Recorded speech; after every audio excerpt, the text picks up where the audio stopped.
One thing I want to ask all three of you is, what has your hair stopped you from doing? Exercising, learning how to swim. I mean, this is not a small thing. It gets really deep in terms of what we don't learn. So let me start with Michaela. I'm gonna get back to you. Well, I want to give I've had a different experience, particularly with black men. I want to give a shit because when it was 1990 and I was walking down the street like this, it was mostly brothers that really gave me love. Yeah. So also we have to be careful when we say, black men or this or black women, because also once you start to love it, you're going to attract a whole different kind of dude, right? Because you're going to, and I've had my hair shaved. I used to go to the Astor place and get my hair shaved. There were men all over because that conversation, you can end that. You can end that conversation that black men is this or your sexuality, because they like touching my hair. They like pulling and nothing comes out, But also, I want to be with a man that's going to let me express who I say that I am. So today, I want to weave my hair down to the floor like a train, like a wedding gown, because that's how I want to express. It's all about your intention, right? Like, if you're wearing that wig, it's a wig, right? It's cute. If you're wearing that wig because that's how you want to express yourself today, rock that. It's not, I'm going to wear this because this makes me feel beautiful, or this makes men attracted to me, because the sexiest thing that you can be is happy, right? And as whole as you can be. So then you get the right man, black, white, whatever, will come to that. So what's it stopped you from doing? If anything? My hair? Yeah. In the early years. Stopped me from, quick story. I didn't know that my hair was a problem. It was different because nobody was blonde. I'm not biracial. It's not that simple. Both my parents are light skinned, and so it's just whatever. But I was the only one with blonde hair. Okay. And my first day of school in an all black neighborhood, we moved from Europe to DC. The first day of school, I got chased home by girls wanting to cut my hair because I had big fat dookie braids, and they were kind of long, and they were blonde. I was other. And then everybody started paying attention to my hair, and then so I didn't know that it was my hair became political that day. With black people. So, it stopped me in the beginning until I went to art school from having other sisters like me right away or trust me right away, because there's all that you just said about boys like this hair and this kind of that it has stopped me from sisterhood. But then I went to art school and life changed and whatever. But I think that's sisterhood. Okay. Autumn. I would say, first to touch on the first topic you talked about, it took me a while to get used to my natural hair. I thought that sexuality was in my hair until I cut it off and until I got used to it. Now I'm engaged in a relationship of 5 years. Hey, boo. And he loves my hair, no matter if I have it in two strand twists, plaits at night. He doesn't care. It is what it is. And it took a while. My sexuality is being comfortable with myself, and I completely agree with that. I wouldn't, in the beginning, what it stopped me from doing was being comfortable going on interviews. I feel like that's something that a lot of black women feel. Because you feel like automatically you going on interviews, people are already gonna, peg you as the black girl. All right, she gonna meet our quota. That's what we need. But I didn't want to feel like that. I wanted you to embrace me and appreciate me for the intelligence and the college education that I have, and understand that I am qualified for this job, regardless of what I look like. My experience is slightly different because I'm Nigerian. I've lived in America for 18 years, but I guess the way I was brought up, I wasn't so immersed in hair as I now am. Welcome to America. So when I was younger, my hair was just always plaited, so I never really had to think about it.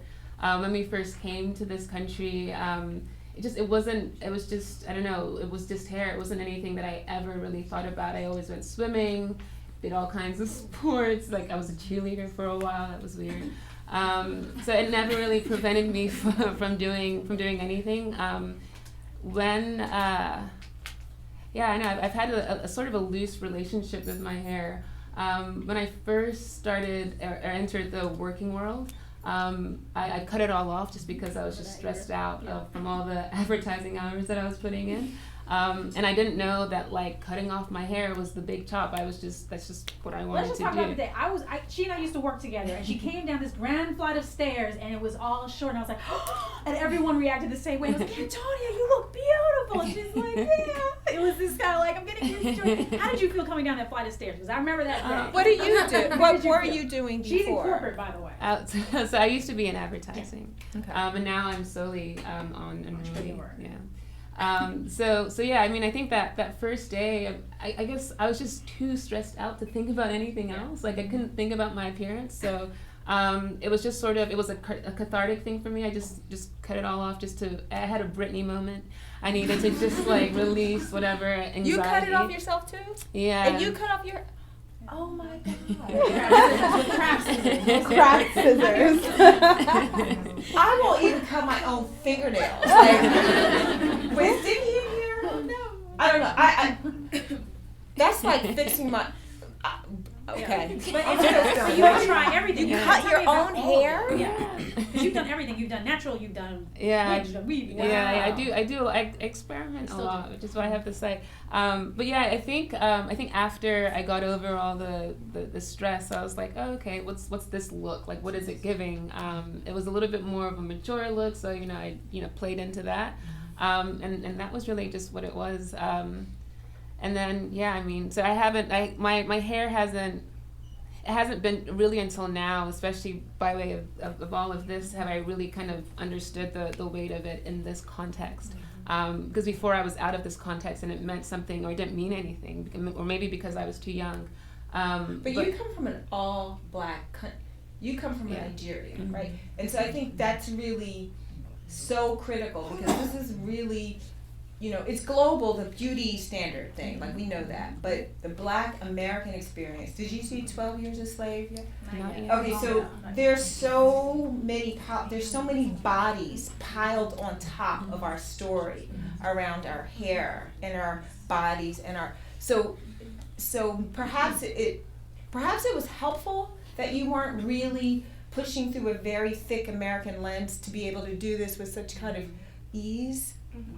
Sometimes it's helpful, like Steve McQueen, who was British, was perhaps able to do that film that was so brutal with respect, but a little bit of removal. There's something about not being other, right? And people of whiteness are other in Nigeria. It's like, oh, those are the people of whiteness. And here we're people of color, like we're not organized in a way that has humanity. We're not organized in a way that has individuality. We're not organized in a way that lets us have our full weight and solidity of who we are. So when you come from a culture that has institutions and laws and practices that organize you that way, that's why those women felt like that, right? It wasn't like, oh, it's just hair. Can we just talk about it? It is filled. And so these are the uncomfortable, relentless conversations we have to have because the other conversation has been relentless. Our otherness has been continuous and relentless. And so I think you being able to have it kind of a distance and a little bit of a naivete helped make it be this thing, right? And also you have really gorgeous skin, so like, were you all watching your video? That's why she cut all her hair. She cut all the skin and bones, but she eat bones for days. But did you feel like that? Like you were in Paris, you were born in Nigeria. Did you? She's a world. You're not as tangled in the American web. Yeah. So I guess so. I think. Well, to your point, it took me a long time to understand the racial tension that exists in America. I remember, so I came here when I was 9. It wasn't until I was in college that I start to really understand the nuances, because I'm just like, oh, no one's in shackles anymore. Like there's no segregation. Like everything's fine. There might be like a little problem here and there, but for the most part, we're cool. But it didn't. It took me. I know. Where did you grow up? In Florida, in West Palm Beach. Okay. Oh, but that's the South. They're crazy. All the worst laws. Oh my God, they are happened. so crazy in Florida. Yeah. But you're okay. So go ahead. So yeah, it took me a while to understand exactly the degree of what's happening here. And one of the things now that because this year has been a very racy year. There's been a lot of controversy in the news. And sometimes I'll indulge and I'll read some of the comments on like articles that are written, particularly around like Trayvon Martin or Paula Deen. And I guess I'm sure everyone knows like reading comments can be very risky because you'll just see some of the craziest things that are said. And there's so much denial about how much tension and how much